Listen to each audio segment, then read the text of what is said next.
최근에 매너모드 업체로 부산에 계신 한 구독자분께서 비대면 탁송 거래를 요청해 주셨거든요. 고객님께서 골라주신 차량은 현대의 올류 투싼 차량이었고 전산에서 2대를 골라가지고 2차량 다 검수한 다음에 더 상태가 좋은 차량으로 탁송으로 보내드렸습니다. 지금 수원 도이치 오토월드에서 부산까지 키로수가 300km가 넘거든요. 부산까지의 거리가 굉장히 멀기 때문에 고객님에게 차량만 잘 도착한다면 어느 정도 검증은 다 끝났을 거라고 생각을 하잖아요. 저희가 검수를 했더라도 문제가 있는 차량들은 대부분 부산 가기 전에 문제가 발생이 될 거니까. 그래서 차량이 잘 도착해가지고 저희는 걱정 없이 그 다음 일을 열심히 하고 있었는데 딱 구매하신 지 3일 만에 경고등이 떴는데 그 경고등은 DPF 경고등이었습니다. 이런 일들이 진짜 흔치 않거든요. 네, 여보세요? 안녕하세요. 매너버입니다. 안녕하세요.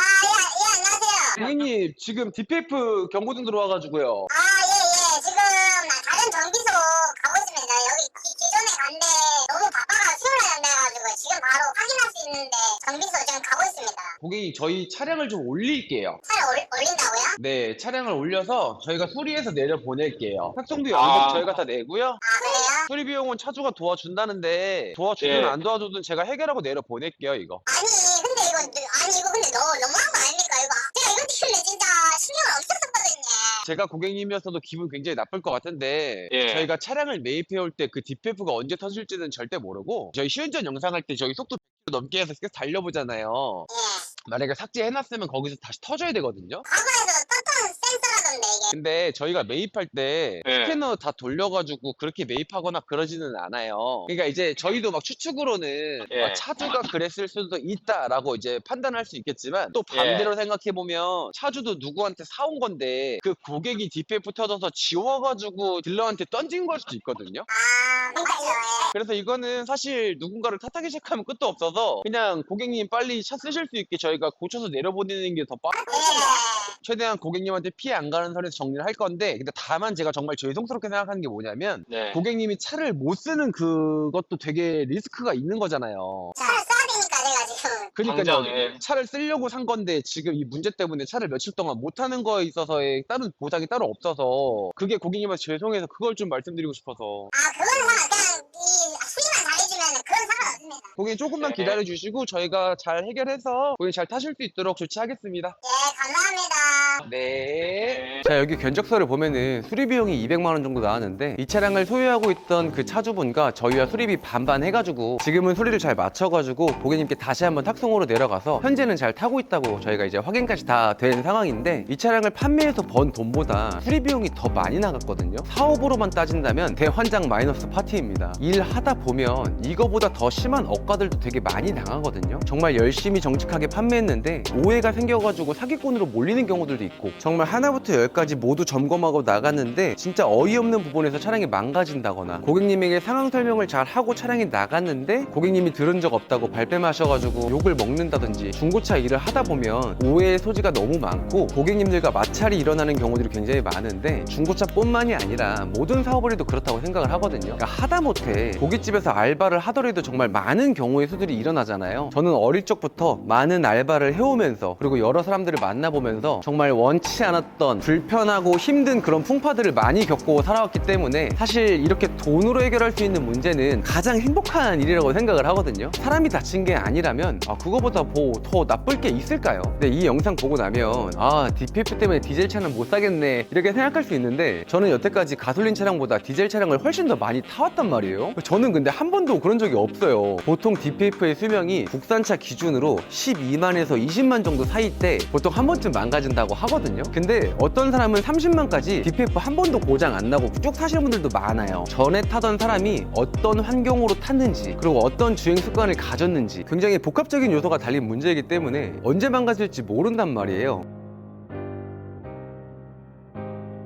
중고차를 판매하다 보면 이렇게 DPF 사건뿐만 아니라 어떠한 문제가 생겨서 저희 쪽으로 연락을 많이 주시는데 엔진 체크 등이 들어오거나 쇼바가 망가지거나 스프링이 깨지거나 타이어가 터지거나 이렇게 문제가 명확하게 일어나는 문제가 있기도 하고 정말 애매한 문제들도 되게 많거든요. 예를 들면 이런 거예요. 구매할 당시에는 시동 소리가 굉장히 부드러웠는데 한 달 정도 타보니까 시동 소리가 예전 같지 않다, 막 조금 더 시끄러워졌다, 진동이 조금 더 심해졌다, 이렇게 굉장히 주관적인 요소가 강한 문제들을 가지고 연락을 주시는 분들이 문제들이 있습니다. 이런 문제들을 들었을 때 간단하게 해결도 가능해요. 경고등이 들어오지 않거나 단순히 느끼는 감각만으로 저희가 어떤 걸 해드릴 수는 없습니다. 딱 간단하게 쳐내면 되거든요. 근데 저희는 유튜브 업체잖아요. 유튜브를 보고 저희 쪽으로 방문을 해주셨고 어떤 문제를 이야기해 주셨을 때 안 됩니다 라고 단순하게 끝내기에는 댓글이 달릴 위험도 있고 굉장히 서운하게 생각할 수 있는 부분이기 때문에 굉장히 조심스럽게 좀 돌려서 말한다든지, 출고된 지 얼마 안 된 문제들에 있어서는 그렇게 큰 돈이 들어가는 게 아니라면 최대한 좀 도움을 드리려고 많이 노력을 하고 있는데, 이거를 100% 다 해드릴 수 없거든요. 제가 이 DPF 사건만 놓고 보았을 때 매너모드 가면 차량에 문제가 생기면 다 해결해 주겠구나 라고 생각하시는 분이 있겠지만, 제 영상을 오래전부터 봐왔던 분들이라면 제가 정신과에 가가지고 정신과 약을 먹을 정도로 이 AS 건에 얼마큼 진심이었는지, 고객님들이 서운한 일 없고 실망하시는 일 없도록 노력을 해보려고 했는데 생각보다 그게 안 되더라고요. 그래서 이제 그 영상에서 앞으로는 500만원 미만 중고차는 구매하고 나서 생기는 문제에 있어서는 AS가 어려울 것 같다 이렇게 말씀을 드렸는데, 지금 현재 오고 계신 그런 고객님들은 그 영상을 봤을 수도 있고 못 봤을 수도 있잖아요. 그리고 봤더라도 내 차량의 문제는 좀 해결해 주실 수 있지 않을까 이런 생각에 편하게 연락을 주실 수도 있는 건데, 중고차에 발생되는 문제들은 어떤 고객님이 어떤 차량을 구매했는지에 따라서 너무나도 내용이 달라집니다. 그 중에서 가장 응대하기 힘든 케이스의 고객님이 어떤 케이스냐면, 나는 중고차를 구매했지만 수리 비용을 쓰고 싶지 않아, 이런 고객님들이 진짜 가장 힘들거든요. 애초에 AS가 안 되는 문제로 연락을 주셔가지고 저희 쪽 답변으로 고객님 그런 문제는 중고차이기 때문에 발생할 수 있을 문제고 그 영역은 소모품이기 때문에 AS가 불가합니다, 만약에 이렇게 답변을 드리잖아요. 그럼 돌아오는 답변은 다 비슷비슷합니다. 저는 구매한 지 1개월밖에 안 됐는데 그런데도 제가 고치고 타야 되나요? 정확하게 말씀드리면 구매한 사람이 고쳐서 타는 게 저는 당연하다고 생각을 합니다. 그게 소모품의 영역이라면. 그러니까 자동차니까 언제든지 망가질 수 있고 언제든지 소모품 주기가 될 수 있는 건데, 그 부분을 인정 안 하고 마치 신차를 산 것처럼 구매하고 나서 몇 년 동안은 고장이 안 나겠지 이렇게 생각하는 건, 진짜 솔직하게 말씀드리면 중고차를 구매하는 접근 방식이 잘못되었다라고 생각을 합니다. 중고차는요, 이 차가 언제 망가질지는 딜러도 모르고 카센터 사장님도 모르거든요. 예측을 할 뿐이지 그 차가 실제로 망가져가지고 수리비가 언제 들어갈지는 진짜 아무도 모르는 거거든요. 그렇기 때문에 차량을 구매하기 전에는 수리비에 대한 생각을 꼭 하고 구매를 하셔야 되는데, 적어도 6개월까지는 고장 안 나겠지, 적어도 3개월까지는 고장 안 나겠지, 어느 정도 기준을 이렇게 잡아두시면 안 된다고 말씀을 좀 드리고 싶어요. 그러니까 AS건으로 전화를 주셔가지고 나는 3개월도 안 탔는데 어떻게 이런 문제가 발생할 수 있죠? 나는 6개월도 안 탔는데 어떻게 이런 문제가 발생될 수 있죠? 개월 수는 의미가 없거든요. 그냥 소모품은 소모품 영역으로 봐야 되는 거고, 언제 망가져도 이상하지 않다라고 생각을 해주셔야 되는데, 소모품이 망가진 거를 차량을 구매할 때 왜 그 부분까지 캐치해서 얘기해주지 않았냐 이렇게 말씀하시면 저희 보고 미래를 점쳐달라고 하는 이야기랑 똑같은 거기 때문에, 저는 그러한 고객님들을 만났을 때 가장 지치고 가장 힘들어요.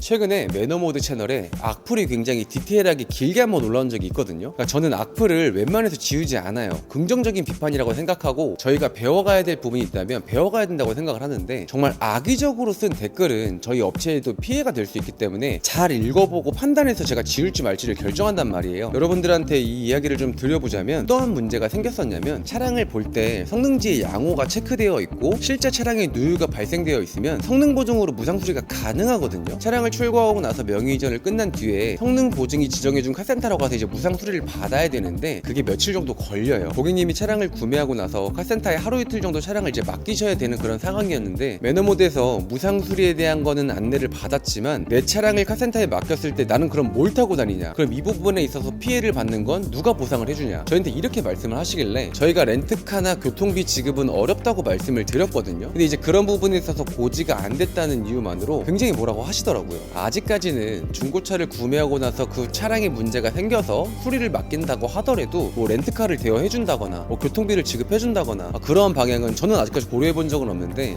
그게 만약에 가능한 영역이라면 저희도 어떻게 하면 좋을지 좀 해결 방안을 좀 모색을 해보는 게 좋을 것 같고, 앞서 말씀드렸다시피 어떤 분이 중고차를 구매했느냐에 따라서 클레임이 정말 다양하게 오기 때문에 제가 일일이 다 응대를 하다 보니까 이게 스트레스가 계속 조금씩 쌓이는 것 같더라고요. 정말 몰라서 AS를 주시는 분들도 있고, 내가 너희한테 중고차를 사줬는데 무조건 이건 해줘야 되는 거 아님? 이렇게 생각하고 접근하시는 분들도 있는데, 어쨌든 뭐 문제가 생기면 편하게 연락은 주세요. 근데 저희가 무작정 거절하지는 않는데, 저희가 거절하는 부분에 있어서는 어느 정도 정말 법적인 테두리 안에서 저희도 어느 정도 보호를 받고 일을 하는 거기 때문에, 무조건 저희한테서 중고차를 샀다고 해서 100% AS는 불가하다는 점을 이 영상을 통해서 한 번 더 말씀드리도록 하겠습니다. 죄송합니다. 그리고 마지막으로 드리고 싶은 말씀은, 최근에 댓글에 전화했더니 바쁘다고 전화 끝 쫌터라, 친절할 줄 알고 전화했더니 그렇게 친절하지 않더라, 이런 말들이 올라오곤 하는데 우선 죄송합니다. 제가 잘했더라면 그런 일들이 벌어지지 않았을 것 같아요. 정말 변명할 거리도 많고 변명하지 못할 거리도 많은데 제가 사업을 지금 10년째 하고 있고 어떠한 상황에서도 웃음을 잃지 않고 굉장히 긍정의 힘으로 많이 이렇게 나아가려고 하는 사람인데 정말 세상이 억가하는 것 마냥 가끔은 버티기 힘들 정도로 버거운 순간들이 한 번씩 오거든요. 근데 유튜브를 하니까 더 조심스럽게 할 수밖에 없을 뿐더러 유튜브를 하는 입장에서 그리고 저희 가족들 얼굴을 내걸고 하는 입장에서 최대한 저희 가족 인생에 피해 없을 만큼 저는 정말 어느 정도 내걸고 하고 있다고 생각을 하거든요. 근데 100%를 다 만족시키기는 진짜 어려운 것 같고요. 아니 그냥 불가능한 것 같아요. 근데 조금 억울해서 제가 변명 아닌 변명을 해보자면 제 말이 약간 차갑게 느껴졌거나 좀 싸가지 없게 느껴졌다고 하시는 분들은 보통 이런 이유가 더 강할 거라고 생각을 해요. 중고차 문의를 주신 고객님이 예를 들어서 300만 원으로 2년 정도 안 망가지고 탈 수 있는 차가 있을까요? 이렇게 물으면 전 없습니다 라고 그냥 말씀을 드립니다. 없는 걸 없다 그러지 막 애둘러 가지고 표현하지 않고요. 안 되면 안 된다, 되면 된다. 저는 고객님들이 중고차를 구매하러 올 때 저로 인해서 헛걸음 안 하셨으면 좋겠거든요. 가능한 여력을 말씀드려야지 괜히 희망을 품어가지고 오셔가지고 중고차를 구매했다가 문제 생기면 다 제 탓이잖아요. 500만 원으로 중고차를 살 건데 3년 동안 안 망가질 차 있을까요? 고객님 그런 차는 없습니다. 네,